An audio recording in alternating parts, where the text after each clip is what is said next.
You need to do exactly the way you solve in the examination hall. Just feel that time frame is there and marks are there. 6 number 10 minute simple सा सम सबसे हो जाएगा, परंतु ये देखना है कि कौन कितने सही तरीके से एग्जाम में अपने आप को प्रेजेंट करता है with in the time frame.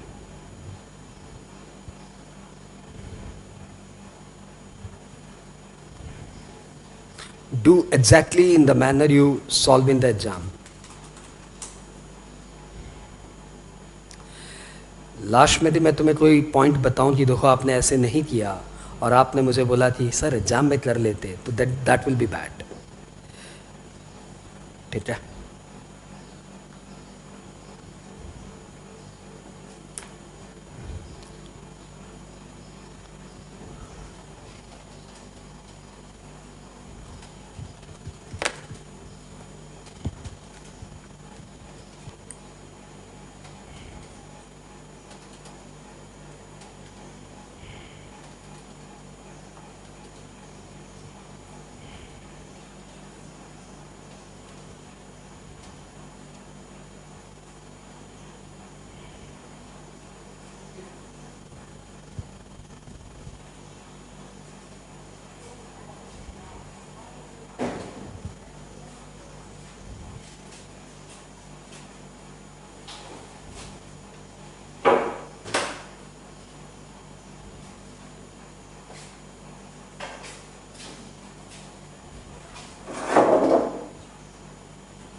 Five minutes gone, 5 minutes left.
Fast. 3 minutes, 2 minutes left. Just 2 minutes left.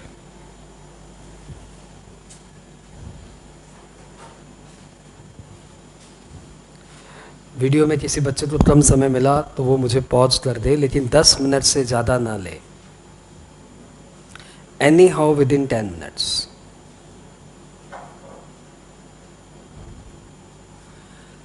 Object of the sum is to check how to write in the exams within the time frame for the deserving marks. सब मैंने जानबूझ के आसान रहा है ताकि सबसे हो जाए, लेकिन आने के बावजूद मार्क्स पूरा आएगा कि नहीं आएगा ये चेक करना है. डन?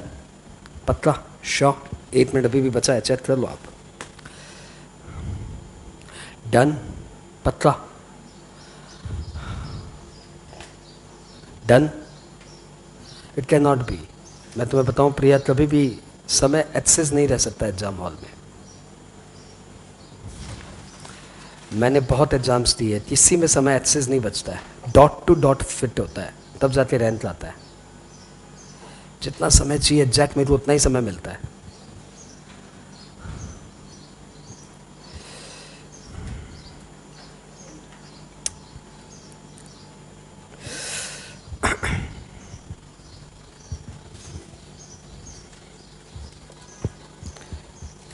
एक बार इसका पिक ले लेना और ग्रुप में डाल देना.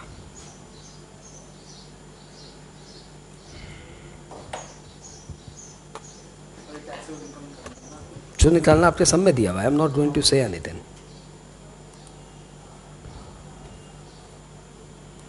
Okay, now we need to check. यदि एग्जाम हॉल में आ जाता और डेफिनेटली सम आसान माना जाएगा, तो हमें क्या 6 में 6 मिल जाते क्या? ये चेक करना है. और नहीं मिले तो क्यों नहीं मिले, उसके लिए क्या करना चाहिए? क्योंकि मान के चलो कि एग्जाम में 100 नंबर का पेपर आ रहा है, तो अपने को 75 से 85 के बीच में पक्का आता रहेगा. जब 85 आता है तो हम लोग बोलते पेपर अच्छा था, और जब 75 आता है तो अपने बोलते अपना पेपर अच्छा नहीं गया. बट टू बी नोटेड, 75 में भी तो 75 आ ही सकता है. वो स्किल डेवलप करनी है बस. How to write in the exam, जिसमें द एग्जाम में मैं 70 नंबर का भी अटेम्प्ट करता हूं तो 60 नंबर आ जाए. Develop a policy, no loose policy. ठीक है, आओ शुरू करें. चेक करते. मेरा भी टाइम शुरू होता है अब 8:18. Calculation of PGBP under section 28 to 44. Net profit as पर अकाउंट्स. मेरे पास डेटा नहीं है, प्लीज़ बताना, या कॉपी दे देना. कॉपी नहीं, पिट दे देना. पिट सब नहीं है तुम्हारे पास.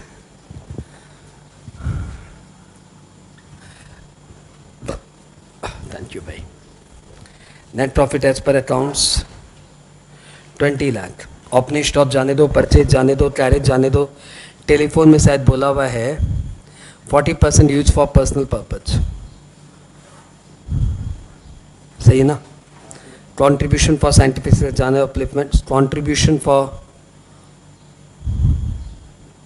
सोशल अपलिफ्टमेंट, ये खर्चा डिसअलाउड है. 5 लाख जाने दो. प्रिलिमिनरी एक्सपेंडिचर एच पर अकाउंट्स, इसको भी ऐड बैक करो, 6 lakh. And preliminary expenditure under section 35D allowed होगा 5% ऑफ कॉस्ट ऑफ प्रोजेक्ट. 0. अच्छा, मतलब ये है 6 लाख नहीं 60 लाख. 60 lakh divide by 5, 0.6. उसके बाद provision for income tax. Hand writing का बैंड बचा हुआ है. Plus 3 lakh and reserve 10 lakh. Reserve 10 lakh. Credit sale is okay, closing stock is okay. Rent from house property less कर देना चाहिए. 10 लाख नहीं 3 लाख. एडब्रो इनकम लेस कर देना चाहिए 2 लाख. एंड डिविडेंड लेस कर देना चाहिए 4 लाख. एक बार एडिशनल इन्फॉर्मेशन देख लो. डेप्रिसिएशन एज पर अकाउंट्स लेस कर देना चाहिए. Sorry, depreciation under section 32 less कर देना चाहिए. कॉस्ट ऑफ प्रोजेक्ट हो गया, टेलीफोन हो गया. तो पीजीबीपी इनकम आ गई. कोई बताना नहीं भाई, क्योंकि क्लरिकल एरर भी तो एरर ही है. 4 3 7 2 9 9 3 12 10 3 13 1 6 7 5 12 3 15 20 35 20 3 23 5 28 6 34 3 37 47 44 42 38 35. Calculation of PGBP under section 44 DA. Sales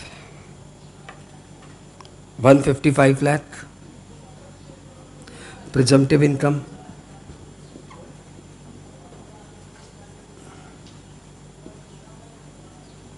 at the rate 8%, 4.4, 8, 12.4. Okay. धरो भाई साहब एक हाँ, एक मिनट. हाँ, note. assume sale is received या sale proceed is received otherwise than account pay check or account pay draft,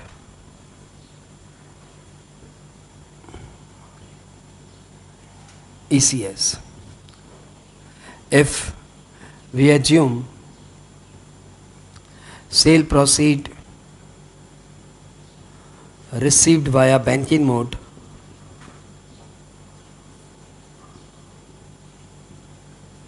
then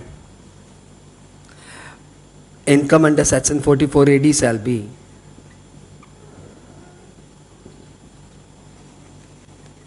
shall be 55 lakh, नहीं 155 lakh into 6%, यानी 3.3 and 6 9.3 lakh. Number 3, personal expenditure is disallowed. Therefore, telephone expenditure for 40% disallowed. At the rate 40% disallowed. Number 4, anticipated expenditure disallowed. Not allowed. Therefore, provision and reserve disallowed.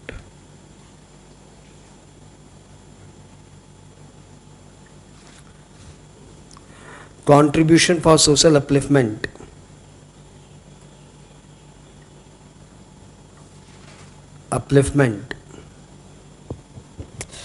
चलिए short है, is not allowed, but contribution for scientific research or rural development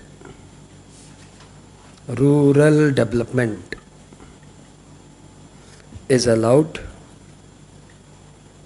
under section 35 and 35 CCA.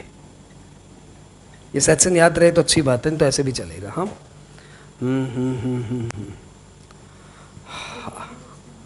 हाँ, उसका एक note. वैसे यहाँ पे sufficient working था, फिर भी एडवाइजेबल है कि साइड में वर्किंग कर दो. Note number 6 for preliminary expenditure 35D, preliminary expenditure allowed in 5 equal instalment.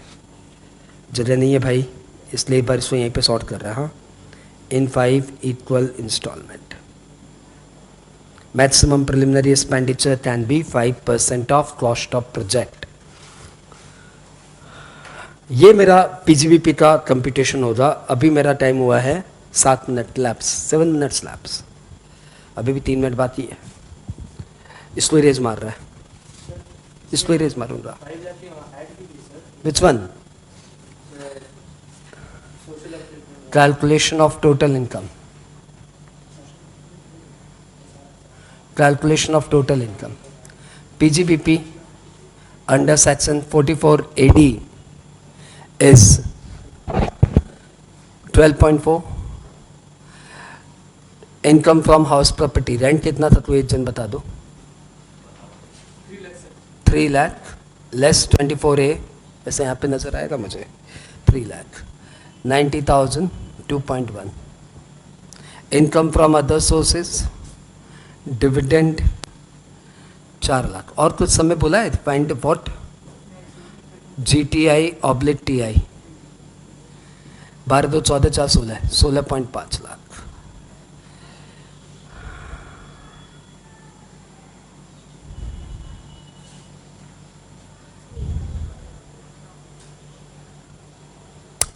I end. 9 minute. Which one? Total mistake. Oh यार, देखा, इसलिए कभी टाइम सरप्लस नहीं रहती.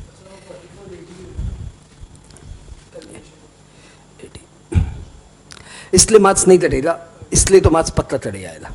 ब्लंडर हो गया. मतलब मेरे को मिले 6 में 5. एक सेकेंड, हाँ, मेरे को मिले 6 में 5. आप प्लीज़ अपना आंसर वेरीफाई मत करिए, आपका राइटिंग पैटर्न वेरीफाई करिए. ऑब्जेक्ट से डेविएट मत होइए. बार बार सोशल अपलिफ्टमेंट नहीं आता, पढ़ने का टाइम ओवर. ये क्या था, एग्जाम में कैसे लिखने का है वो चेक करने का है. तुमने कैसे लिखा जाता है वो चेक करने का था. और तुम अभी तक मेरे को सोशल अपलिफ्टमेंट में घसीटे रहा, तो 10 क्लास तक क्या कर रहा था. एक करके आओ मैडम. आपने बहुत कम समय में किया. You did in 6 minutes around. हाँ बताओ क्या किया. इतने सारे नोट्स के बिना आपको लगता है कि सम हो जाएगा.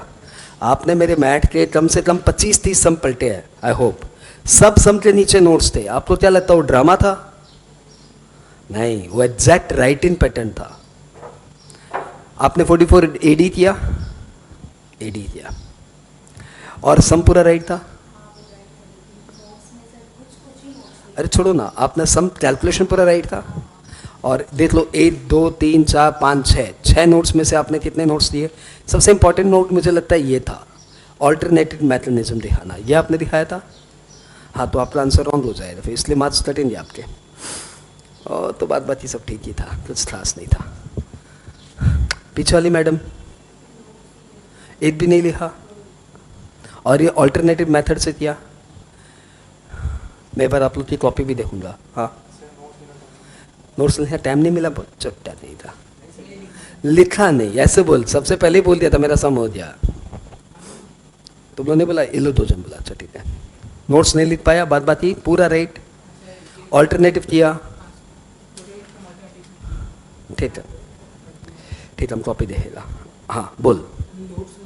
नोट्स तुम पूरा लिखा, तो हम देख रहा था तुम नहीं, नोट्स तुम सारा नहीं लिखा है. 44 AD वाला नोट्स लिखा, लेकिन ये सब नोट्स पे लिखने पड़ते हैं सर. इन सब पे मार्क्स है. यदि आपने ये नोट्स नहीं लिखा, सपोज ये नहीं लिखा, लेकिन आपने बात ही सब सही किया, इंक्लूडिंग आपका कैलकुलेशन भी सही था, तब भी आपको 6 में 5 या 4.5 मिलेंगे. मैंने सारे नोट्स लिखे, लेकिन लास्ट में बुद्धि बस कैलकुलेशन मिस्टेक कर दिया. 1 मिनट पहले बोल दिया, मेरा हो गया, वो पाप चढ़ गया मेरे ऊपर.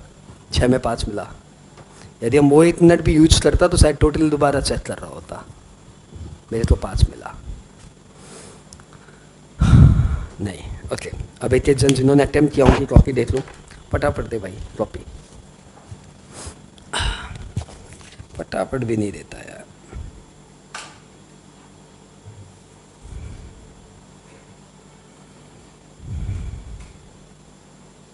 Social upliftment is disallowed. ठीक है, ये अपने पहले भी कर चुके हैं, ऐसा बात नहीं कि पहली बार बोल रहा हूँ. रूरल डेवलपमेंट 35 CCA में अलाउड है. सोशल अपलिफ्टमेंट 35 CA में था, AC में था पहले, वो सेक्शन हट गया, तो अब से social upliftment contribution disallowed. Preliminary expenditure की तुम्हारी वर्किंग नहीं है. ये वर्किंग ऐसे कर दिया या यहाँ कर दिया, परंतु पैरेलली कर देना चाहिए.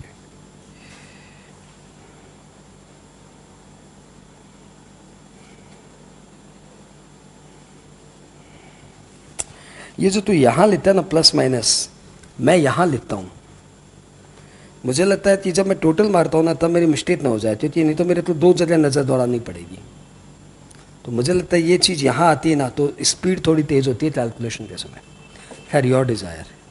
तुमने इसमें स्टैंडर्ड डिडक्शंस नहीं किया, चुट्टे बोला नहीं मैंने मिस्टेक की है। अच्छा देखा ही नहीं, अच्छा। और टोटल इनकम तुमने एग्रो इनकम को तूने टोटल इनकम में जोड़ दिया पापी। हाँ, agro income added to the total income, और पॉइंट आउट भी नहीं कर रहा है सर मैंने ब्लंडर किया है। मैं एक गलती के लिए इतना गिल्ट फील कर रहा हूँ, और भाई साहब को कोई फर्क ही नहीं पड़ रहा है। 6 में 3, जाओ इंप्रेशन खराब। सभी की करनी भाई, नौकरी अपनी तो। Depreciation under section 32 lakh, 32 lakh था क्या भाई? अरे ना रे देव, देखिए 32 यहाँ था ना, ये माइंड बहुत डिस्ट्रैक्ट करता है, उठाते यहाँ पे 32 लाख ले दिया। मैंने उस समय पीजीबी के टोटल में क्या किया था, ऐसे जोड़ा फिर ऐसे जोड़ा। मैंने यहाँ पे मिस्टेक किया कि ओवर कॉन्फिडेंस 3 ही तो डेटा है, ऐसे लिख दिया। उल्टा जोड़ता तो सही आ जाता। दिमाग बहुत डिस्ट्रैक्ट करता है।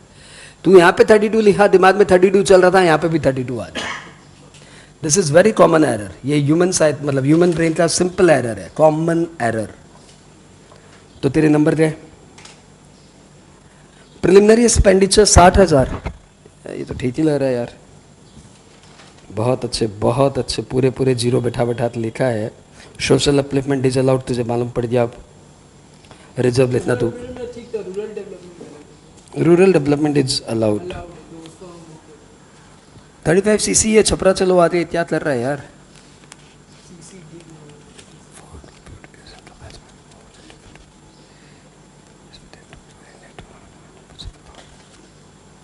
अभी तो इस लड़के ने कहा टाइम वेस्ट किया, मेक इट लिखा बहुत अच्छा है, लेकिन सही लिखा है, टू द पॉइंट है, लेकिन फिर भी यहाँ पे टाइम के कारण ये नहीं लिखना चाहिए था।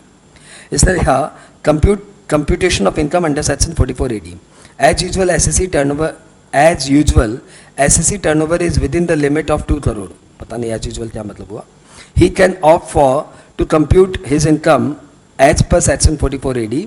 Section 44 AD explains if the turnover of the SSC is within 2 crore, he need not to maintain books of accounts, and his income computed directly at the rate 8% if turnover in cash and 6% of the turnover. And if 6%? नहीं, 8% if the turnover is in cash and 6% if turnover is by account pay check, bank draft और ECS. ये लिखा, उसके बाद उसने computation कर दिया 155 लाख का 8%। सही है, लेकिन फिर भी थोड़ा ज़्यादा है। और उसके बाद तुमने लिखा है, लेकिन तुम्हारे भाई साहब कंप्यूटेशन ऑफ टोटल इनकम का है। हाँ, मतलब स्टार्टिंग में जाते कंप्यूटेशन करना है, बट एंड आते आते वो वैनिश। और तू 3 मिनट से खाली बैठा था, 2 मिनट कम से कम खाली बैठा था। हाँ, 2 मिनट। 6 में से 3 या 2.5, 3 या 2.5 इसलिए क्योंकि तुम्हारा ये पीजीबीपी का कैलकुलेशन रॉन्ग हो गया because of depreciation, because of rural development. तो उस 3-4 नंबर में तो चला गया। 44 AD में नंबर मिल गया, लेकिन टीआई नहीं किया इसलिए मार्क्स चले गए। थोड़े बहुत वर्किंग्स कम पड़ गए इसलिए थोड़े बहुत मार्क्स चले गए। आधे आधे आधे आधे करते करते आधा चढ़ गया। 6 में 3। इस पीड़ा को फील करो कि जब हम लोग एग्जाम दे के आएंगे तो बोलेंगे ये तो अपना पूरा राइट है, एकदम जो पढ़ाया था वही आ गया। इसमें 6 में 3 आए, कॉपी खुलवाते रहो, कॉपी खुलवाते रहो। तुम जो तुमने पूरा मार्क्स सोचा था उसमें तुम्हारे आधे आए।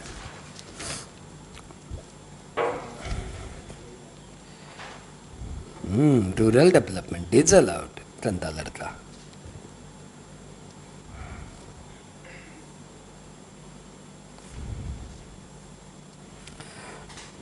टू मच अच्छा प्रेजेंटेशन करने के कारण कम समय नहीं बचा। बहुत अच्छा प्रेजेंटेशन है, लेकिन समय सीमा के अंदर नहीं है।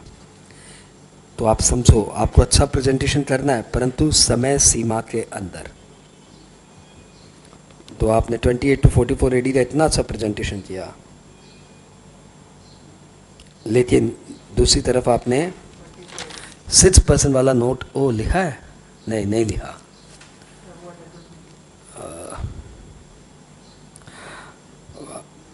वाह भाई वाह, आई एम इम्प्रेस्ड। अच्छा लिखा आपने, जितना लिखा उतना बहुत अच्छा लिखा। मिस्टेक्स है, प्रेजेंटेशन इज गुड, ठीक है।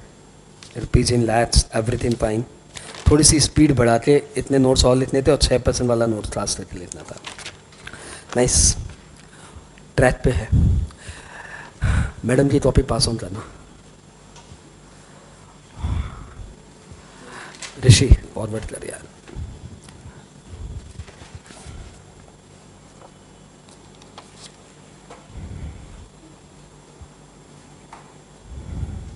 आपने इतना 44 AD को इतना अंडर वैल्यू क्यों कर दिया?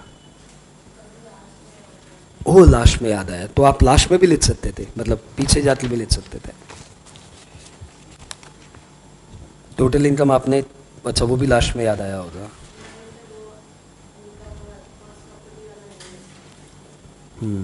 ये आपने मेरा देख के लिखा कि अपना किया था? मतलब एनी हाउ आफ्टर 10 मिनट्स लिखा आपने। हाँ, तो नंबर गए ना आपके। और पीजीबीपी में भी मिस्टेक हुई है लगता है। रिजर्व लगता है आपने मेरा देख के छापा है। अच्छा ठीक है।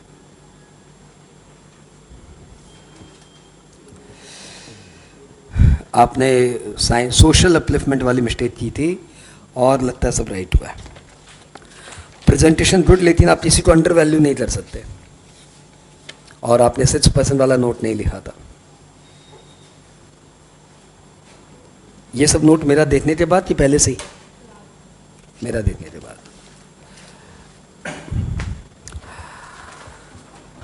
ये लगता है टाइम कंज्यूमिंग सेशन है, लेकिन ये सेशन सबसे वाइटल है। लेकिन ये सेशन तभी हो सकता है जब आपको चीजें आए।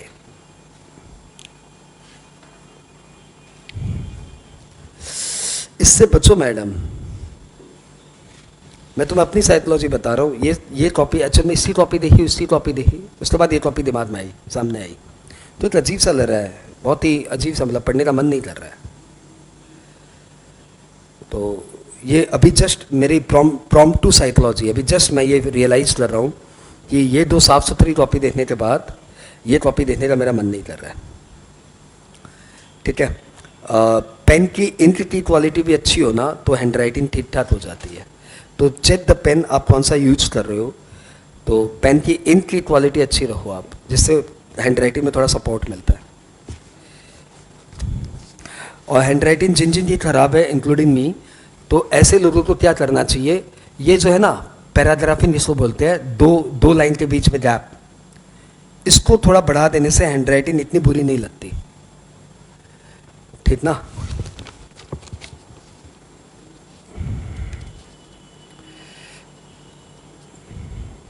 $35D को देखिए आप कैसे लिखते हो। आपको पता है 35D ऐसे नहीं लिखा जाता, but you right in this passion. यदि आपकी एरर है तो ऐसी एरर आप बार बार करोगे, चेक इट। आपने D को विद इन ब्रैकेट लिख दिया। आप एक नोट लिख रहे हो, since agro expenditure is not a business income, check it, agro expenditure is not a business income. ये जिस तरह की एरर हम लोग कर रहे हैं ना, राइटिंग एरर पैटर्न नॉर्मली एक जैसा ही होता है। जैसे मैं तुम्हें समझाऊं एरर का कॉन्सेप्ट। मेरे यहाँ एक स्टाफ काम कर रहा है, अदरवाइज मत लेना, मेरे यहाँ एक स्टाफ काम कर रहा है। आज इसने कैश बॉक्स से 100 रुपया चोरी कर लिया। मुझे इसे इमीडिएटली निकाल देना चाहिए, क्योंकि इसका ये एरर पैटर्न है। इसको मैं कितने भी मॉरल साइंस पढ़ा दूं, 90% चांस है इसका ये पैटर्न टूटेगा नहीं, ये फिर चोरी करेगा। यदि मेरा अपना ही है तब तो मैं इसको पे बहुत जोर लगाऊंगा, लेकिन यदि मेरा अपना नहीं है तो मैं इसको निकाल दूंगा। क्योंकि आज 100 रुपये की चोरी किया, मतलब इसका चोरी का पैटर्न है दिमाग में, एंड दैट पैटर्न इसको तोड़ना इसलिए बहुत मुश्किल है। जब तक कोई बहुत जबरदस्त मेहनत नहीं करे वो टूटेगा ही, ये है। तो ह्यूमन का जो एरर का पैटर्न होता है ना, वो पैटर्न रिपीट होता ही है। तो ये चेक इट, आपने इसमें क्या क्या एरर किया, और यदि आपने उसमें बहुत कोई कड़ी मेहनत नहीं की ना, तो एरर पैटर्न एग्जाम में आएगा। एरर पैटर्न को तोड़ना आसान नहीं है, ये अपने आप नहीं टूटता। You need to work hard, बार बार देखना पड़ता है. मैं तुम्हें मेरे बताता हूँ एरर पैटर्न. मैं एक हैंड राइटिंग साइकोलॉजिस्ट के पास गया. उसने बोला कि आप कुछ हैंड राइटिंग में एरर करते हो, मुझे पता वो मैं एरर करता हूँ. उसने मुझे बहुत मना किया कि आप ये काम मत करो, बहुत मना किया, फिर भी मेरा नहीं होता. खुद सुधरा है लेकिन ज़्यादा नहीं सुधरा. जैसे मैं तुम्हें बताऊँ, मैं सी जब लिखता हूँ ना तो एक जोर देके स्टार्ट करता हूँ. इसने मुझे बहुत मना किया, देखो ये सी आप इतना जोर देके स्टार्ट मत करिए. आप यू तो कॉल कूल स्टार्ट कर दो, आर कूल स्टार्ट कर दो, बी कूल स्टार्ट कर दो, सब आप कूल स्टार्ट कर दो. ये आप सी में इतना जोर क्यों देते हो? अब now you check my pattern, you will find everywhere कि ये मेरा सी में जोर लगा हुआ है. वेरेवर ये देखो ये सी बच गया, ये सी बच गया, लेकिन ये सी भी बच गया, लेकिन अभी भी काफ़ी सारे सी में जोर है. ये सी स्टार्ट करूँगा ऐसे ऐसे, फिर ऐसे स्टार्ट करूँगा. उसने मना किया, डोंट डू दिस. मैं बहुत ट्राई करता रहता हूँ लिखते समय, लेकिन फिर भी गड़बड़ हो जाती है. दो सी में जोर देके स्टार्ट किया हुआ है. एरर पैटर्न से बचो. जिस तरह की मिस्टेक कर रहे हो वही मिस्टेक एग्जाम में रिफ्लेक्ट होगी, डैम श्योर है. I tell you, unless and until you work hard on it. जो चोर है वो चोरी करेगा. हम लोग दूसरे को वार्न कर देते, भाई मेरे यहाँ चोरी किया था इसलिए मैंने निकाल दिया, तुम देख ले. वो मर ही नहीं रखेगा उसको. उसको पता है जो चोर है वो चोर है, उसको सुधारना मुश्किल है भाई. जो छोकरीबाज है वो छोकरीबाजी रहेगा. जितना ही सुधार दो, उसके सामने कितना ही प्रवचन डाल दो, बेटा नहीं करना चाहिए नहीं करना चाहिए, उसका फिर नजर वही जाएगा. You can not help it. Pattern है ना उस दिमाग का, बेचारा दया का पात्र है. उसका पैटर्न वैसा घुमा हुआ है. पैटर्न ठीक करो उसको, बहुत मुश्किल होती है पैटर्न ठीक करने में. पक्का डू इट. डी आपने रॉन्ग किया है. आपने agro expenditure is not a business income, इस तरह की मिस्टेक की है. मैं भी देखो ना कितना टोटली एरर करता हूँ, कितनी मेहनत करता हूँ, फिर भी टोटल एरर हो ही जाती है. कोई बात नहीं, सुधरेगा. रेस्ट मैडम आपने किया ही क्या जो मैं आपको बताऊं. देखो कंपटीशन ऑफ टोटल इनकम आपने कितना गंदे तरीके से अंडर वैल्यू किया है.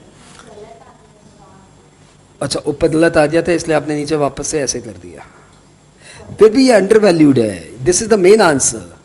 इसको इज्जत देते हुए, थोड़ा सा स्पेस देते हुए फिर आपको इसको करना चाहिए था.